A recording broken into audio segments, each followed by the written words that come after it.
પીરસે છે, અમારી જીભ કાપી લે છે। સરકાર અમને એ બધા જ હક્કો છે એ હક્કો આપવાની વાત કરે છે અને અમારા હાથ કાપી લે છે। આજે અમારે એક જ વિનંતી છે કે સરકારશ્રીને આ બાયપાસ રોડ જે કાઢે છે એ રોડ સીધો રોડે ચડવો જોઈએ। અમારા લીલછા ખલવાડ કે પછી મહુ ગામની સેજ પણ આદિવાસીઓની એક સેજ પણ જમીન જવી જોઈએ। જો અમારી જમીન જશે, જ્યાં સુધી અમારામાં જીવ હશે અમે જીવ આપી દઈશું। અમે જમીન આપવા માટે તૈયાર નથી। આદિવાસી માટે સ્પેશિયલ એક કાયદાનું પણ ઉલ્લંઘન કરી રહી છે।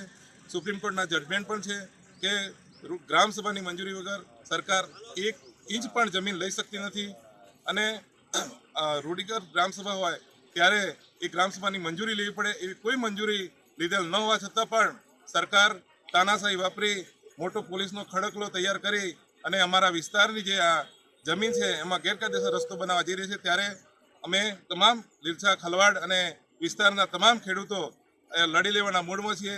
જે પણ પરિણામ આવે તે ભોગવવા તૈયાર છીએ, પણ 1 ઇંચ પણ જમીન અમે આપવાના નથી।